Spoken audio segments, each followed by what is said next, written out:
Some additional market share figures reveal how well the iPhone is selling in the United States. Samsung wraps up its Galaxy Note 5 options now with new colors, and LG has just surprised everyone with its speed at deploying Android 6.0 Marshmallow.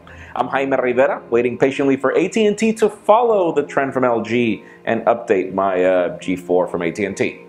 This is Pocketnow Daily. The official news today begin with Lenovo and Cyanogen mod. We thought that Lenovo was not going to launch any more phones, but it seems that there was still one missing. The Zuck Z1 or Zook Z1 or whatever you want to pronounce this thing. It's actually a Cyanogen mod powered smartphone, meaning yeah, you get all the liberties you want from Cyanogen mod, which is great.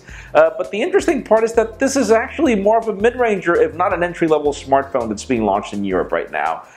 We will see if we can get one for review. Other official news have to do with LG. The company surprises us again. Last year, the company was one of the first OEMs to bring Lollipop to its G3 after obviously the Nexus devices received it, and as of now, LG G4 units are claiming to be receiving Android 6.0 Marshmallow. You still get the same LG skin, but it seems that the whole partnership between Google and LG is actually paying off for this company, just like it did for Motorola at some point. So let's see when carrier variants of the G4 will be getting Marshmallow. It should be just a matter of time. And speaking of LG, you know how that rivalry is between LG and Samsung, and as we covered the news of a foldable display coming to Samsung smartphones next year, we hear rumors that LG is doing the same, up to the point where companies are actually working on not necessarily just manufacturing, but actually giving us a product that we can see and then taking it from there. We even hear of the option of an 11-inch tablet that can fold. And I remember a comment of yours back in the daily recap that mentioned the option of a tablet, which is a really great idea. Let's just see how long it'll take. And moving the spotlight over to Samsung, what is a Galaxy phone without it trying to look like some competitor? And as of today, there is a new rose gold Galaxy Note 5 option.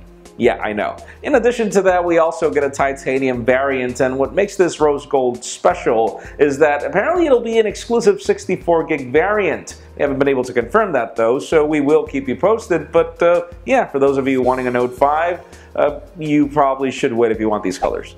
And finally, the interesting news of today actually have to do with the market share figures we talked about yesterday. Though yesterday we talked about worldwide numbers, today we have details only for the United States and China. Yesterday we learned that Samsung is defeating Apple by a major amount of smartphone sales, but then in the case of the United States and China, Apple owns the market. 43% in the United States, 42% in China, which is something major to say. I mean, China is a huge market, and then Apple dominates it in a way that's rather hard to believe, though, hey, it leads me to the question of the day. So if iPhones aren't necessarily cheap smartphones, and they're not necessarily phones that everybody loves because they're not customizable or anything, why do you think they're so popular? Why do you think everybody and their brother has an iPhone, as I've noticed in the streets? In my case, I think that it has a lot to do with marketing, and it also has to do a lot with reliability. Apple has found a good mixture that is not overbearing. But leave us a comment down below. We would love to know your opinion.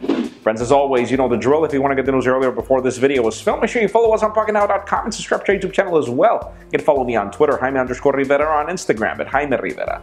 Please give this video a thumbs up if you like what you saw. I am Jaime Rivera. Thank you very much for watching. We will see you tomorrow.